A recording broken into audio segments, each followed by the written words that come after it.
Bonjour à chacune, à chacun.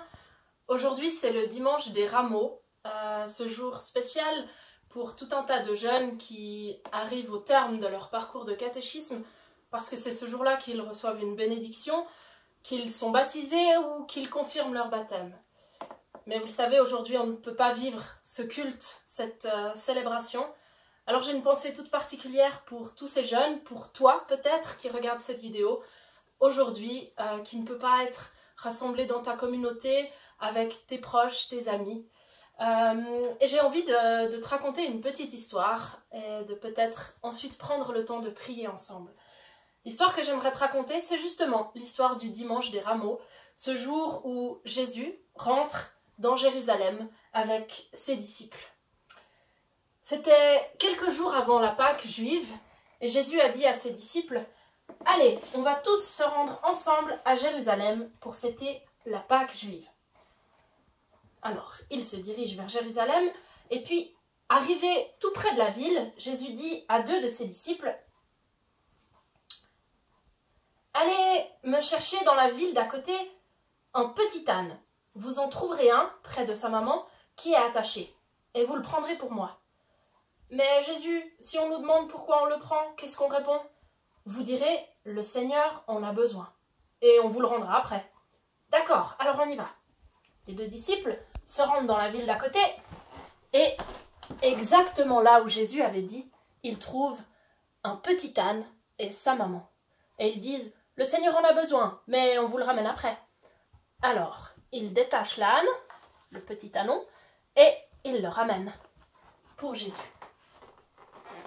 Jésus alors grimpe dans le petit ânon et tous ensemble, ils se dirigent vers Jérusalem. Ils ouvrent les portes de la ville et voilà que la foule acclame Jésus qui vient. Ils mettent leurs vêtements sur la route, leurs beaux vêtements pour que Jésus puisse marcher sur les vêtements et ne pas se salir les pieds. Ils agitent des branches d'olivier, des rameaux, en disant: « Hosanna au fils de David! Hosanna au plus haut des cieux! Celui qui vient au nom de Dieu est béni! » Et Jésus rentre avec ses disciples dans la ville. Il y avait des gens qui passaient par là et qui ne savaient pas qui était cet homme. Alors ils ont demandé: « Mais c'est qui celui-là? » « C'est Jésus le prophète. Il vient de Nazareth. Il a traversé la Galilée. Il nous apporte la bonne nouvelle de Dieu. » Je me réjouis de le rencontrer. Et voilà comment Jésus est rentré à Jérusalem. Alors la plupart du temps, on se rappelle de la suite de l'histoire.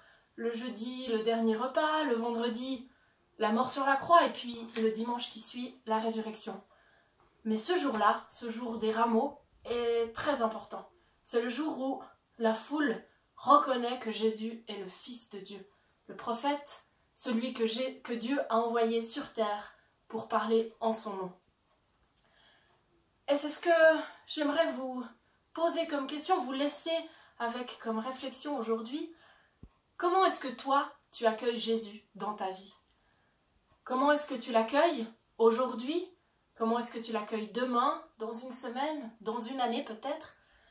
Est-ce que tu l'accueilles comme un roi, comme celui qui a une parole pertinente, importante, qui a de la valeur pour ta vie? Ou alors est-ce que tu ne le vois pas rentrer et puis peut-être qu'il vivra simplement de son côté et toi du tien? Ou peut-être que dans quelques années tu vas le rencontrer au détour d'une ruelle ou dans un marché, sait-on jamais. Comment est-ce que tu accueilles Dieu dans ta vie? Cette question pour toi qui aurais vécu cette célébration des rameaux, cette fin de catéchisme, mais aussi pour tes frères et sœurs, pour tes parents, grands-parents, oncles et tantes, pour tous les enfants, tous les adultes. Comment est-ce que tu accueilles Dieu dans ta vie? Et j'aimerais terminer en priant ensemble. Seigneur notre Dieu, aujourd'hui tu nous rappelles que ton Fils, Jésus, est venu sur terre pour être notre roi, pour être celui qui veut notre bien, qui dit des paroles pour notre vie, pour que notre vie soit belle, grande, pleine de joie, pleine de bonheur. Aujourd'hui, nous voulons penser à ça. Comment est-ce que nous l'accueillons dans nos vies? Comme un roi, justement? Peut-être comme quelqu'un qui passe par là. Merci pour ces récits, merci pour toutes les personnes qui nous entourent. Et je voudrais te prier en particulier pour les personnes qui sont seules aujourd'hui, qui ne peuvent pas être avec leurs proches. Ce devait être un jour de fête, un jour de rassemblement. Eh bien, dans nos cœurs, dans nos pensées, dans nos prières, nous sommes rassemblés les uns avec les autres. Amen. Et je vous souhaite à chacune et à chacun une très belle journée, un bon dimanche et que Dieu vous bénisse et vous garde. Amen.